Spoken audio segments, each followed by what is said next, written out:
Do you remember 2020? Empty supermarket shelves, silent streets, people shuttered away, quarantines, governments closing borders, people dying alone in hospitals while their family members looked on, watching through their phone screens, healthcare workers quitting. Called it unprecedented. It was a once-in-a-generation catastrophe. And in many ways, COVID was. But that's not the reality. In 1347, there was something that would make COVID look like child's play. 1347 is when it began in earnest, at least per our historical records. A Genoese trading ship pulls into the port of Messina, Sicily, south of Italy. Sailors on board are dying, covered in black, pus-filled swellings the size of eggs. Harbor masters order the ships out of port immediately, but it's already too late. What follows will kill between 30 and 60% of Europe's entire population. Some regions losing half their people in a matter of months. Cities are left with more dead than living. Fields go unplowed. Churches run out of burial grounds. We're talking about truly the deadliest pandemic in recorded human history. We are talking about the Black Death. So why should we care about a 14th century apocalypse when we're still processing our own? It's because when you look closely at how medieval Europe responded to the plague, the panic, the denial, the scapegoating, the acts of extraordinary courage, you start to feel something uncomfortable. It's recognizable. Science obviously has advanced since 1347. We have germ theory, vaccines, antibiotics, epidemiology. We understand at a microbial level what the Black Death was and how it spread. The people of medieval Europe had none of that. And yet, their responses and ours were in so many ways identical. Because while science progresses, human nature appears to be a bit more stubborn. We will delve into not just the science and history of a plague, but we will look in a mirror, one that reflects something true and yet unsettling about who we are. When we talk about history at this scale, to retreat into the numbers, percentages, death tolls, statistics that are frankly too immense for the human mind to truly absorb. It can be argued that the Black Death was the greatest catastrophe in human history, but behind every one of those numbers was a person. A mother watched her child fall ill and could do nothing but hold their hand and pray. A father who buried his family one by one and dug his own grave because there was no one left to do it for him. Brothers and sisters who went to sleep healthy and did not wake up. Children who grew up in an instant because everyone older was gone. They had no framework to understand what was happening to them, no germ theory, no science, no reassurance that this would end. Just wave after wave of death, arriving without warning, taking the old and the young and the strong alike, offering no logic and certainly no mercy. We tend to think of people from the distant past as somehow other, as figures in illuminated manuscripts, stoic and two-dimensional. But of course they were not. They loved and feared and grieved exactly as we do. Their suffering was as real, as raw, and as desperate as anything that we have ever known. These people are us, separated by 7 centuries, but not by a single human feeling. So as we explore the history, the science, the politics, and the strange, sometimes shocking ways that medieval Europe responded to the catastrophe, let us never lose sight of that. Let us carry their suffering with us and treat it with the dignity it deserves. Because that, perhaps, is the most important reason of all to care about the Black Death. Let's get into our time machine. It's the summer of 1348 in a village in southwest England. Elizabeth, a young peasant woman, is frantic. She's heard rumors of a pestilence marching inland from the coast. But just maybe with enough prayer, divine judgment will pass over her and her family. Not the fatigue of a long day's work. This was different. This was a tiredness that was deep into her bones. A heaviness behind the eyes, a chill that created rigors, never to feel warmth again. The next day, however, the fever would arrive in earnest, savage and climbing fast. Her skin would have burned. Her head would have pounded, sensitive to the light, wincing, painful eyes. Every joint in her body would ache. She was being wrung out. And then she noticed the swelling. Beneath her arm, or perhaps in her groin, or at the side of her neck, a lump, hot and hard, rising quickly beneath the skin.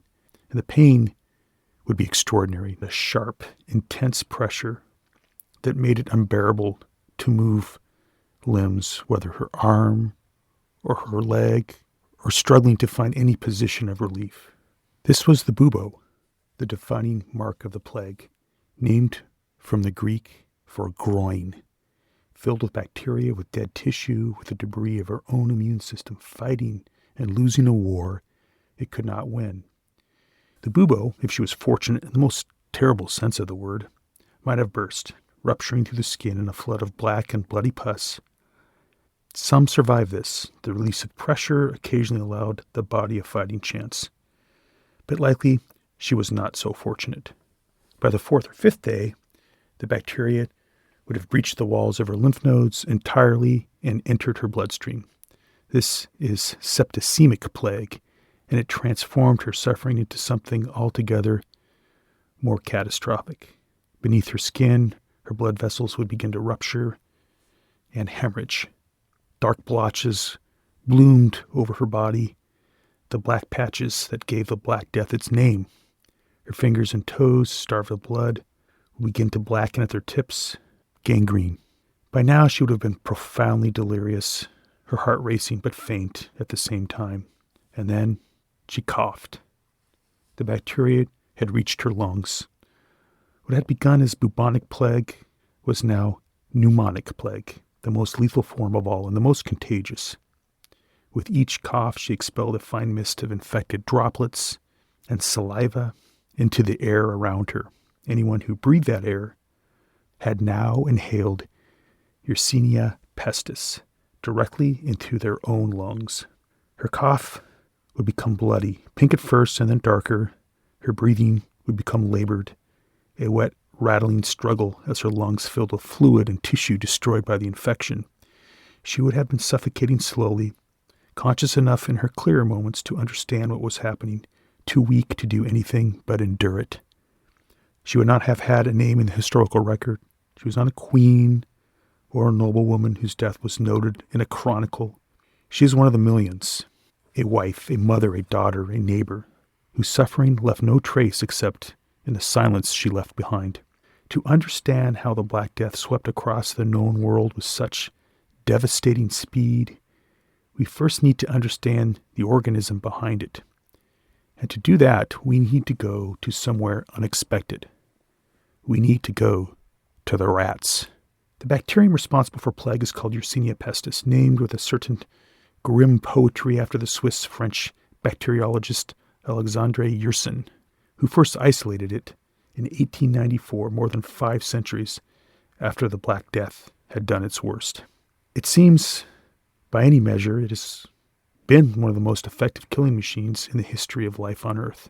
But what makes it truly remarkable, truly dangerous, is not what it does when it is rampaging through human populations. It is what it does the rest of the time, which is mainly nothing. Yersinia pestis lives quietly, persists in what biologists call a natural reservoir, stable population of wild rodents and the fleas that feed on them, in which the bacterium circulates at low levels without causing catastrophic harm.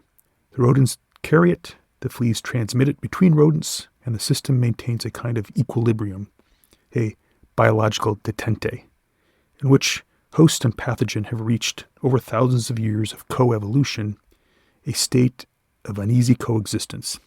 This is known as an enzootic plague, enzootic from the Greek meaning disease within animals, causing no threat to human beings. The infected fleas have no particular reason to seek a new host. Their rodent populations are stable, relatively resistant, and very much alive. A flea, after all, simply wants its next blood meal. And if that meal is readily available on a living, warm-blooded rodent a few inches away, it will take it. But nature is not always stable, and this is where the story becomes deeply sinister. When Yersinia pestis, through migration, climate pressure, human encroachment, or simple ecological change, finds its way into a rodent population that has not had the same centuries of exposure, the consequences are catastrophic. These naive populations, species such as prairie dogs, rock squirrels, and critically, the black rats that lived in intimate proximity to medieval human settlements, have no developed resistance, no evolutionary memory of this pathogen, and so when the bacteria arrives among them, they die rapidly and in large numbers. This changes everything, because now the fleas, the essential vector, the biological bridge between the bacterium and its host, find themselves in a conundrum. Their hosts are dying beneath them. The warm body they depended upon is cooling, and a cooling body is a flea's red flag, a signal to leave to find another source of warmth, another source of blood. Desperate and hungry and carrying a lethal payload of Yersinia pestis in their gut, the fleas begin to seek alternate hosts. Other rodents, yes, accelerating the die-off further, but also larger mammals, livestock, pets, and human beings. The transition from a stable, contained infection circulating quietly in a resistant animal population to an explosive outbreak jumping to new species is known as epizootic plague. And it is at this threshold, at this precise biological moment, that plague stops being a problem for rodents and starts being a problem for us. And as it feeds, it regurgitates, because Yersinia pestis actually blocks the flea's digestive tract. It's a flea bowel obstruction, causing it to feed more desperately, to expel bacteria-laden material back into the bite wound with each attempt. The bacterium enters the bloodstream, and from that single, almost invisible moment, a flea bite, barely felt, easily ignored, the cascade commences. To understand why the Black Death killed with such efficiency when it finally arrived in Europe, we need to step back from the plague itself and look at what Europe had already been through in the decades before the first ship docked at Messina. Because by 1347, Europe was not a continent in good health. It was a continent already in duress. The story begins not with bacteria, not with rats and fleas, but actually with a volcano. In the closing years of the 13th century, the world's climate changed. The trigger was geological, catastrophic, sudden, and halfway around the world. From the fields of England, Italy, and France, where its consequences would be felt most acutely. On the Indonesian island of Lombok, a volcano now known as Mount Semalas erupted with a violence that dwarfs almost anything in recorded human history. Geologists and ice core analysts studying the evidence centuries later would conclude that it was the most powerful volcanic explosion since the end of the last ice age. Enormous volumes of ash and sulfur dioxide were blasted into the upper atmosphere, forming a veil around the Earth that filtered and scattered the sun's energy. Temperatures fell. Not dramatically, not the sudden freeze of a science fiction movie, but enough to shorten summers across the northern hemisphere by critical days and weeks, enough to deepen and extend winters that were already harsh, enough to alter the delicate seasonal rhythms upon which all medieval agriculture depended. In Europe, the consequences were immediate and devastating. The summers that followed were cold and wet, relentlessly, unseasonably wet. Rain fell through what should have been the growing season, waterlogging fields, rotting crops in the ground before they could be harvested, turning the rich agricultural lowlands of England, France, the Low Countries, and northern Germany into a sodden, unproductive ruin. Year after year, the harvest failed, not partially, not in isolated regions, but across the continent, simultaneously on a scale that had no precedent in living memory at that time.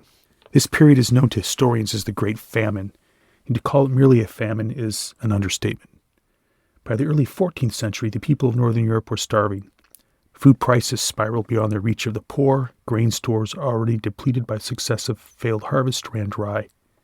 Animals that might have served as a last reserve of protein, the horse, the cow, were slaughtered and eaten, destroying in the process the very means of future cultivation. And then truly desperate measures began. Contemporary chronicles, written by monks and clerics, record what happened in the communities around them with a kind of horrified restraint. People ate cats, they ate dogs, they stripped bark from trees and boiled it. They consumed bird droppings, rotten grain, whatever could be forced into a stomach for sustenance for one more day of life.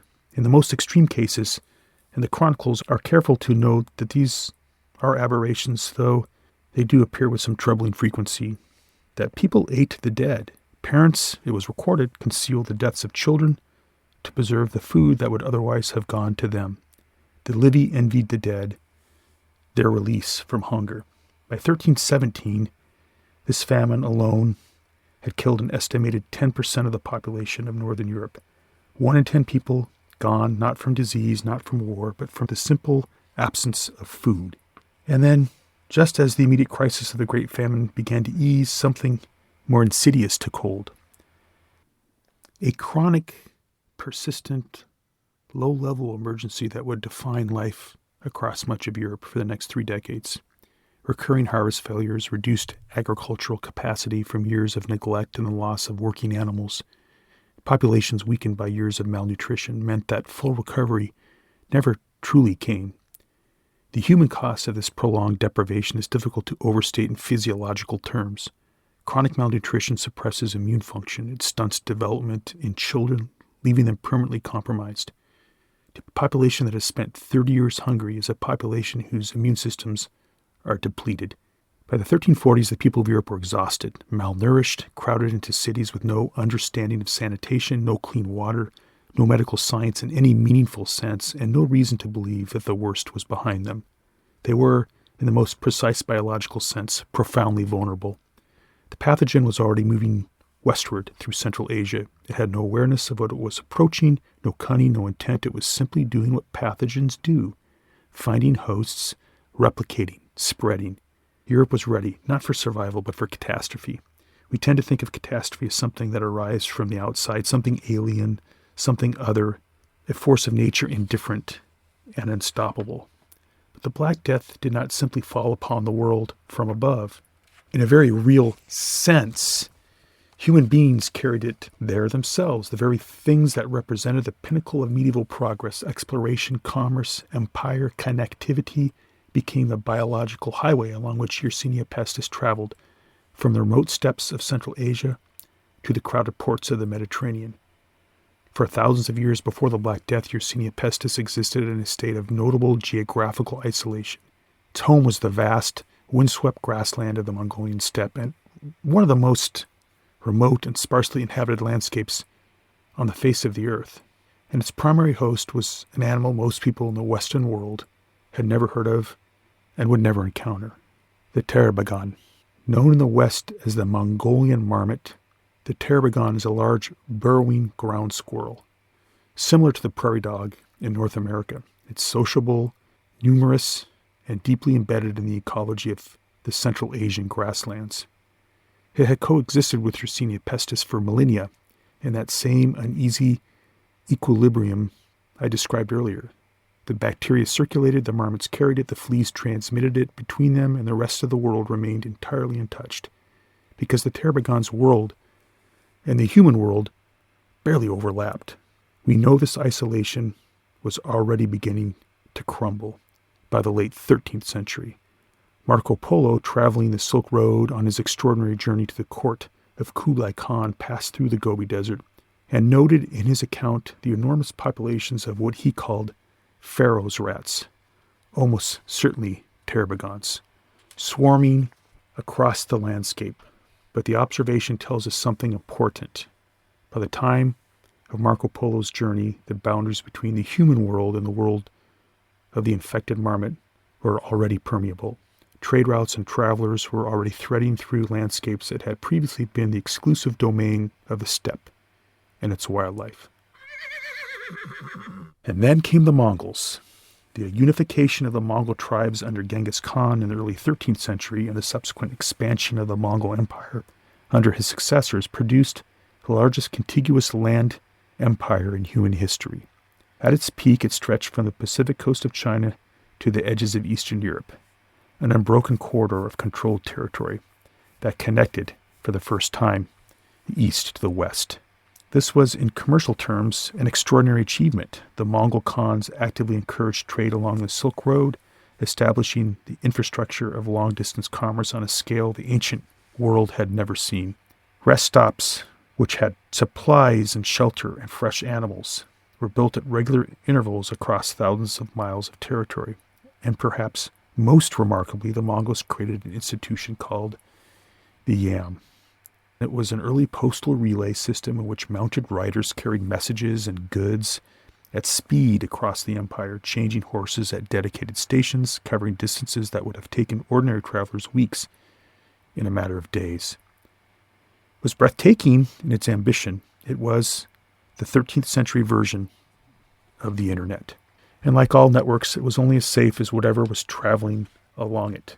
The first human victims of Yersinia pestis in this new era were almost certainly Mongol herdsmen, nomadic pastoralists who moved their animals across the northern steppe in search of grazing land. For herdsmen sleeping on the ground, setting traps, skinning animals for their valuable pelts, exposure to the infected fleas was not a remote possibility. It was an occupational hazard. But the Terabagон, for all its biological culpability as the original reservoir of Yersinia pestis, was not the animal that carried the plague to the rest of the world. It was too specialized, too geographically constrained, too tethered to its particular corner of the steppe. The Terabagón would start the fire, but it would not spread it. For that, history required a different animal entirely. Enter Rattus, commonly known as the Black Rat. If the Terabagón was an obscure supporting character in this story, the Black Rat is its villain, ubiquitous, adaptable, and intimately entangled with human civilization in a way that no amount of effort has ever fully managed to sever. The Black Rat is, in the most admirable yet appalling sense of the phrase, a masterpiece of evolutionary engineering. Unfortunately, it can climb, scaling vertical walls, running along ropes and rigging, ascending the inside of a ship's mooring line with an ease that seems to defy physics. It can jump distances that bear no reasonable relation to its body size, to squeeze through gaps barely larger than a quarter. It can gnaw through wood, through lead, through the walls of granaries and the hulls of ships, through virtually any material that stands between it and a food source. It thrives in cities and in fields, in palaces and in sewers, in the holds of merchant vessels and the thatch of peasant roofs. Where human beings build, store, and trade, the Black Rat follows, and has done so for thousands of years, and continues to do so into the 21st century. It was the ideal host for the Black Rat flea, Xenocylla chiaupus, the species that would serve as Yersinia pestis' primary vector into human populations. As infected rodent populations along the trade routes began to collapse under the weight of the epizootic plague, it was the black rat, already living in waypoints, already nesting in the grain sacks loaded onto merchant camels, already stowed away in the bales of silk and spice, moving steadily westward along the Silk Road, carrying the fleas with it. Unknowingly, inevitably, mile by mile, city by city, port by port, the plague marched on relentlessly. The most devastating pandemic in human history did not ride into Europe on horseback or sail under a dark flag. It arrived in the hold of a merchant ship, in the fur of a rat that no one noticed, carried by a flea too small to see, and it had been traveling for a very long time. Before we follow the plague westward to the Black Sea and the gates of Europe, we need to pause, because there isn't a habit deeply embedded in the way history has traditionally been written and taught, at least in the Western world, of treating the Black Death as a fundamentally European story. The plague arrives in Sicily, the plague kills a third of England, the plague empties the cities of France, and the rest of the world exists in this telling as a kind of offstage backdrop, the mysterious East from which the catastrophe emerged before the real story begins. While the Black Death did have a profound impact on Europe, and documentation of the plague is much more voluminous in European records, there is a bit of historical bias that needs to be acknowledged, because the plague struck the rest of the world also. The truth is that before Yersinia pestis ever reached the Mediterranean, it had already been moving through the most populous region on Earth for decades. And what it did there, what it took, what it destroyed, what it erased, deserves to be spoken aloud, even if the historical record does not always make that easy. The numbers, imprecise, are still staggering. In the early 13th century, China's population stood at somewhere above 120 million people, a civilization of extraordinary sophistication and density, the largest and in many respects the most advanced on the planet.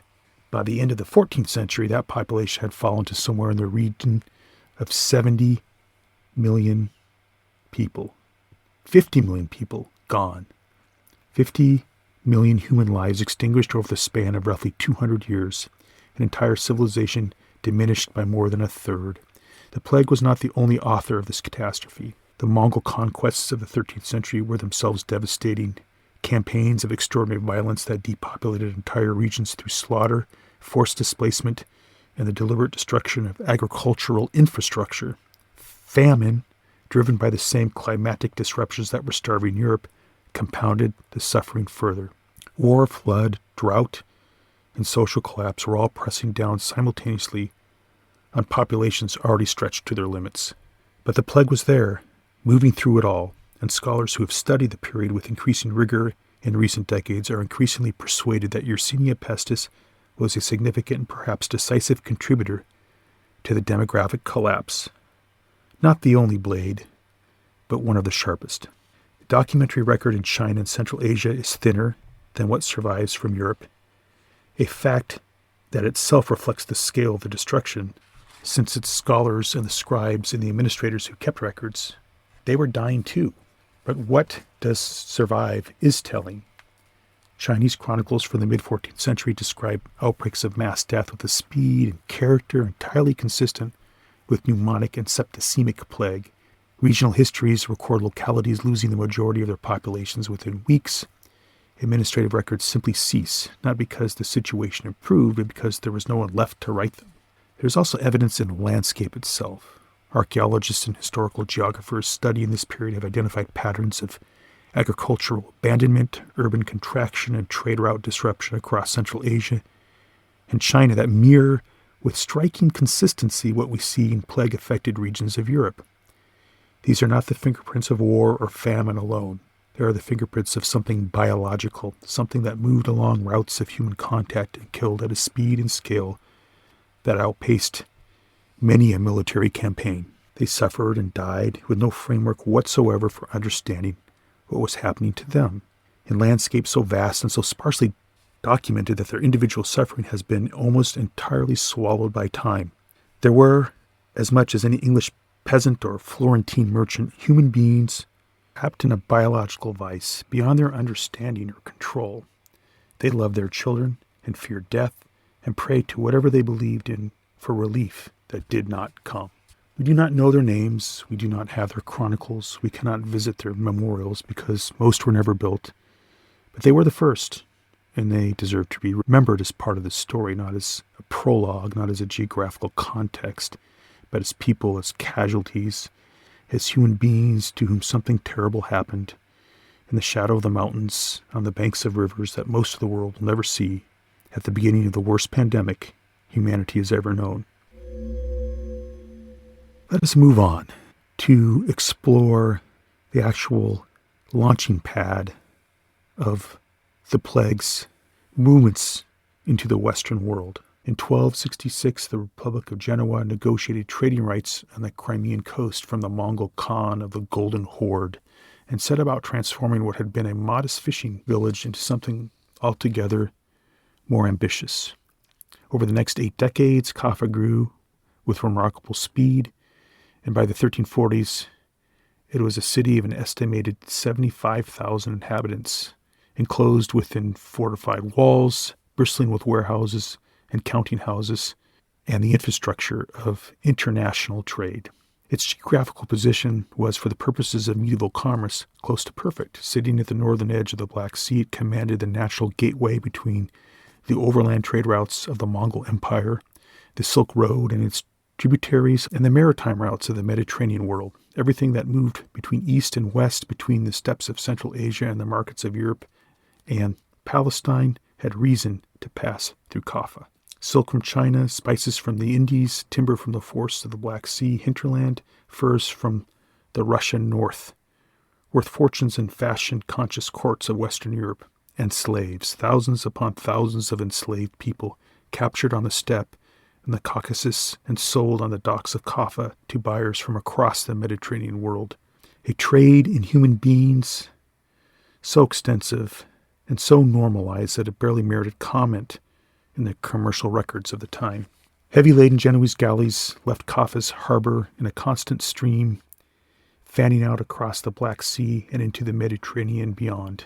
Some sailed south to Constantinople, the great Byzantine capital, which is at the crossroads of two continents and a city of 500,000 souls. Others made for ports of Anatolia, or turned further south toward Alexandria and the markets of Egypt and Palestine. But most, the majority, set their prows westward, through the Bosporus and the Aegean, through the narrow Strait of Messina, and into the heart of the Mediterranean, to Italy, to France, to Spain, to the wealthiest, most densely populated, most commercially connected cities in the Western world.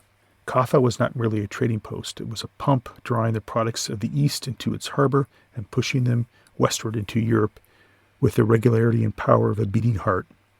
And by the mid-1340s, Yersinia pestis had arrived at its doorstep.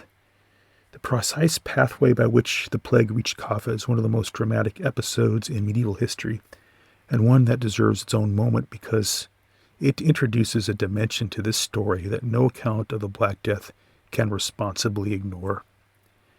In 1346, the Mongol army of the Golden Horde, under the command of Khan Jani Beg, laid siege to Kaffa.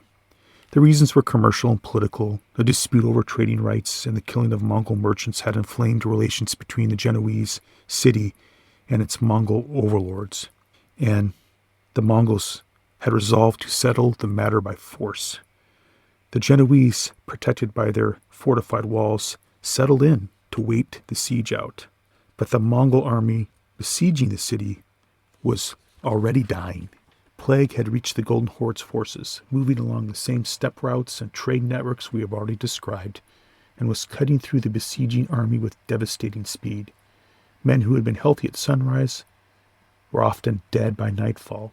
The camp outside Kaffa's walls was becoming rapidly an open graveyard. And then Johnny Beg, or his commanders, made a decision that would echo through centuries.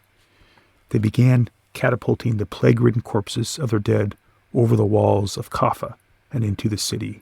The Genoese defenders, already under pressure, now found themselves besieged not only by the Mongol army outside their walls, but by something far more dangerous within them. The plague took hold inside the city. The Genoese did what people have always done when a place becomes uninhabitable. They fled. Merchants, traders, sailors, men with ships and the means to use them abandoned Kaffa and took to their galleys, desperate to put distance between themselves and the horror unfolding in the city behind them. They sailed south and west, following the routes they knew, calling at the ports along the way: Constantinople, Messina, Genoa, Marseille, Valencia. They did not know, as they pulled away from the docks of Kaffa, that they were carrying the plague with them, that the men hauling the rigging and working the oars were already, some of them, incubating a disease that would kill them before they reached their destination.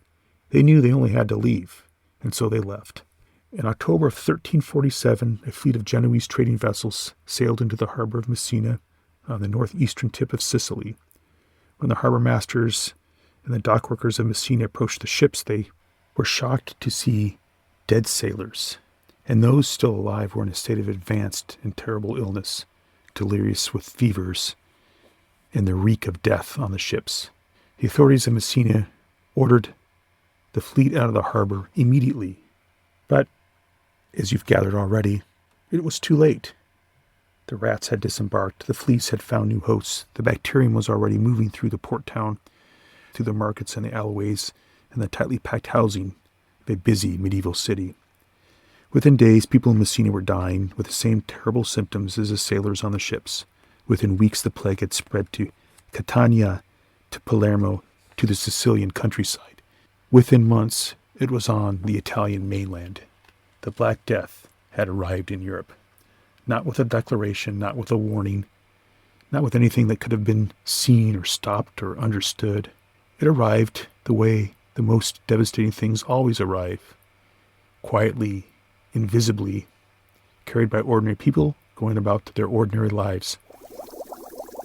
We've looked at about where the plague came from, how it traveled, how it arrived, but we need to talk about what it actually did.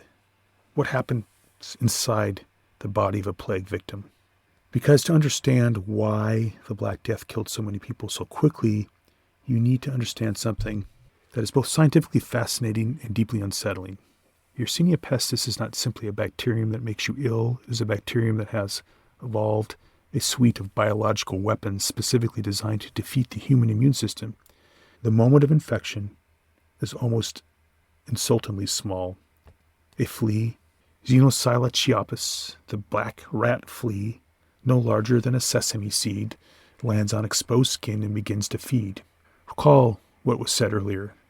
Yersinia pestis blocks the flea's digestive tract, causing a kind of biological desperation. The flea feeds ravenously and repeatedly, unable to satisfy its hunger, and with each bite it regurgitates the bacteria-laden material directly into the wound, and the affected person feels at most a small itch, a minor irritation, nothing that would cause alarm. And yet, in that moment, the invasion has begun. The bacteria enters the lymphatic system, the body's own internal drainage network, a highway of vessels and nodes that runs throughout the body and plays a central role in immune defense.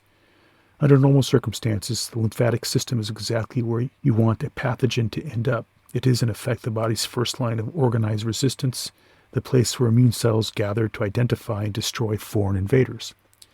But Yersinia pestis has been playing this game for a very long time, and it has evolved and learned.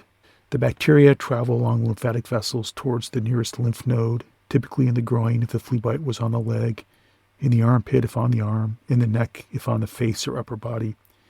And here, rather than being destroyed, they suppress the immune response, something pretty remarkable. Yersinia pestis carries a toolkit of molecular mechanisms, proteins, and enzymes that actively disable the immune cells sent to kill it. It prevents the signals that would normally summon reinforcements. It hides inside the very cells designed to destroy it, replicating quietly while the body's defenses are still trying to understand what they are dealing with. This is why the first day or two of the plague infection can feel deceptively mild. A headache, a fever, fatigue. The body knows something is wrong, but its response is being actively suppressed and undermined. The enemy is already inside the walls, and alarm bells are being muffled. Then the lymph node begins to fail.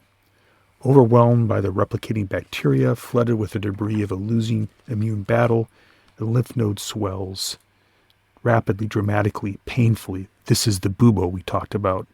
The word comes from the Greek groin, as mentioned before, though buboes can appear wherever the lymph nodes are, largest and closest to the skin's surface.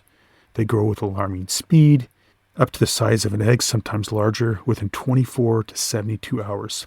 The skin over them stretches and discolors, moving from red to a deep angry purple as the tissue underneath is damaged and the blood vessels around the lymph node hemorrhage under the pressure.